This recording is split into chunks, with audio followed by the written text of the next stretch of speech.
And I noticed that there was a cop car coming up behind me. The cop car had on its lights and its sirens, and I punched it.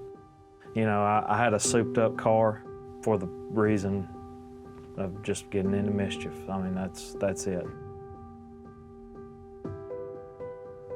My passenger, he says, "I see lights."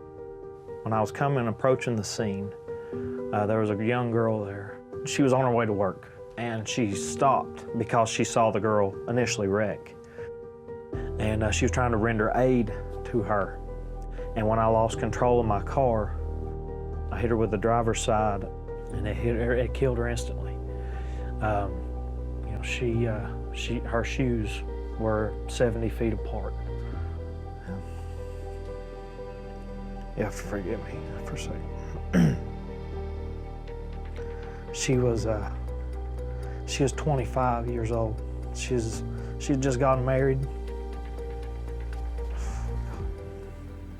You know, she was a Christian girl that you know, her family were respected, and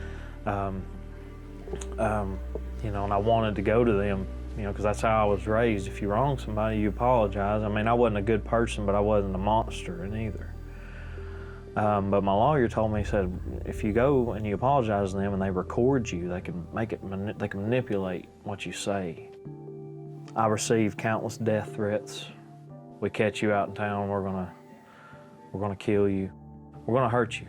There was one time I came home and there was a dead dog in my driveway. I had my brother who went to church. He was a preacher. I was agnostic at best, you know, but drugs, alcoholism, you know, sexual immorality. A month before this wreck, my brother called me on the phone, and he said, "Caleb," he said, "I don't normally talk to you like this, but I feel the Lord has laid you on my heart, and I want to let you know that if you keep going and you keep living life the way that you're living," he said, "the bridge is out ahead." And my family had showed up just to visit with me, you know, after a tragedy like this. My brother, he got down there to me on my level, and he looked me in the eye and he said, "Does he have your attention now?" That night, I went to the revival. I couldn't tell you what the man preached. I went down to the altar and I prayed as best as I knew how, you know, and started on a journey with the Lord. One thing led to another. The criminal case rocked on. I got another job, and there was a girl who came in one time. As I'm helping her, she says, "Hey, you know, if you don't care, please pray for my cousin. You know, his wife died about a year ago," and she was on her way to work one morning, and she saw somebody have an accident, and she stopped to help them. And while she was there to help them, some young punk teenage kid come flying up and ran her over and killed her. And at that moment, my mind went to, the family has found out where I work, and they've sent somebody in here to record me or to gather evidence against me or something. So I tried to maintain my composure, but I couldn't. And I left.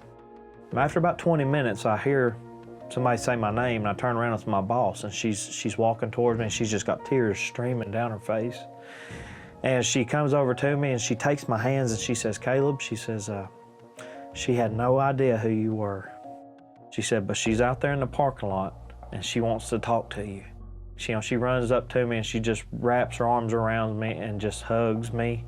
And me and her cry and weep for probably an hour out there. We stood out there from 8:30, 9 o'clock in the morning until 3 o'clock that afternoon. She said, "Well, we thought that you just didn't care. We thought that you were some monster."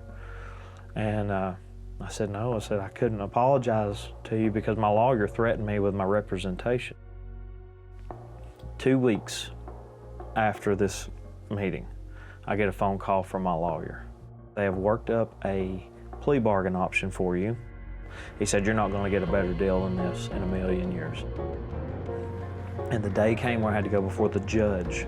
And when I began to speak about my son, the Lord really pricked my heart because I'm looking at the mother of a girl who's gone. You know, and I'm behind her is a stepfather who loved that little girl. And I looked up at that lady who's the mother of the deceased. And I told her, I said, from the stand, I said, ma'am, I said, I don't know what it feels like to lose a child. I can only imagine the pain and the heartache that you go through. But I want you to know that if I could, I'd go back and I'd take it back 1,000,000 times. And I'm sorry. I'm so sorry for what happened. I'm so sorry for what I did. And when I was talking to that woman, I've never had a person pay as much attention to me as that woman was paying attention to me at that point in time. Her eyes were as big as they could have gotten. And it was like the words that were coming out of me it was like breath to her. It just seemed like she just desperately needed to hear what I was saying. And when I got done speaking, I just put my head down and I looked back up at her, and she just nodded her head as tears just began to stream down her face. And while I was speaking, her stepdad looked up at me and he just shook his head and put his head down like he wasn't going to receive what I was saying.